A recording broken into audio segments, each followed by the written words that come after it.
There was one woodcutter. He used to cut wood daily, slogging it out in the hot sun, sweating. The same company employed another woodcutter as well. The second woodcutter used to cut more than the first. As a result of that, after 1 year, the company increased his salary. The first woodcutter complained, "I have been working so long in this organization, and you have increased his salary more than mine." They said, "Look, we are production oriented. He is cutting double the trees that you are cutting. You also increase your performance, we'll increase your salary more than his." So he tried harder and harder, but he was not able to increase his production. So he went to them and said, "How does he cut so many trees?"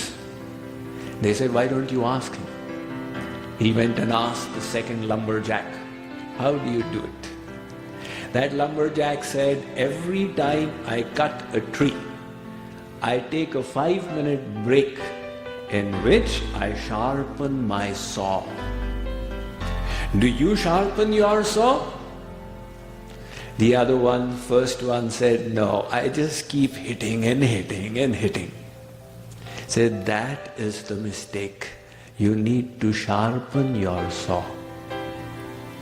Similarly, you are working in the world, you are running from morning till night, from crisis management to problem to difficulty to resolution of conflict at home, in the office, amongst the relatives, with the people in India, over the phone and via Skype. But all these conflict resolutions, etc., that you keep doing requires your own elevation of consciousness. The more sublime consciousness you bring to bear on your task, your work, your issues, the more efficient you will be. So do you take time to sharpen your saw? Do you take time to improve your mind through sadhana?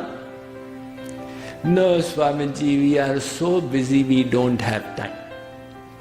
That is the problem. It is like that lumberjack. Our scriptures tell us that, look, you do need to do sadhana on a daily basis.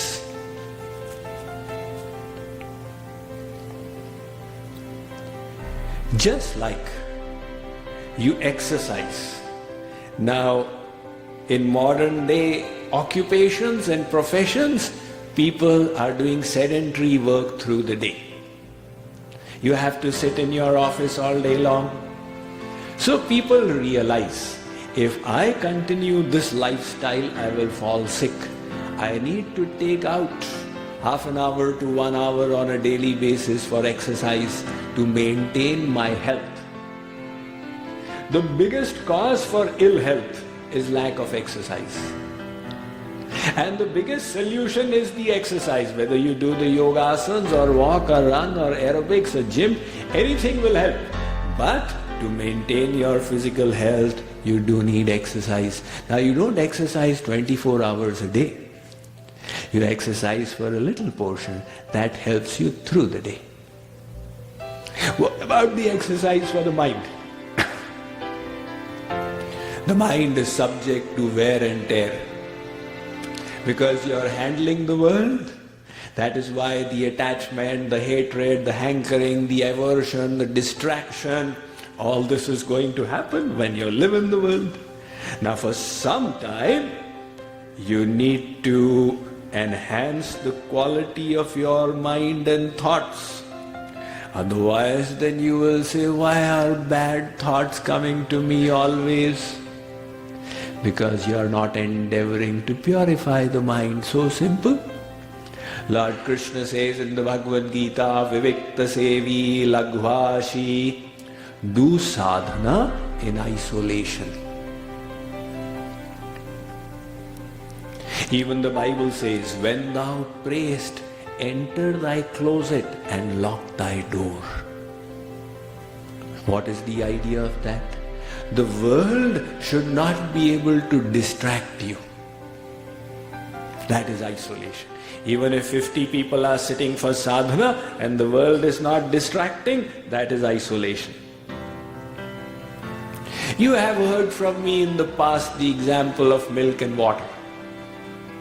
If you take milk and pour it in water,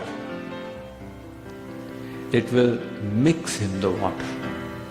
The milk does not have the strength to maintain its undiluted entity when it is in association with water. Now you do something to the milk. Keep it separate from the water. And in isolation, you transform it into yogurt. Now churn the yogurt and extract butter. This butter is now immiscible. It will sit on the water and float. It will challenge the water, Mr. Water, you can do nothing to me now. As long as I was milk, you would dilute my concentration. People would throw me away in Indian restaurants. Waiter, kaisa doodh laaye ho, isme pani mila hua hai, le jao isko. But now, pani bhai sahab, you can do nothing to me because separate from you, I transformed myself into butter. How did that milk become butter? By staying separate from the water. Like the milk is our mind. Like the water is the world. When you live in the world, the mind becomes diluted by it. And if you wish to make it immiscible, for some time you keep the world away. This is the principle of sadhana in isolation.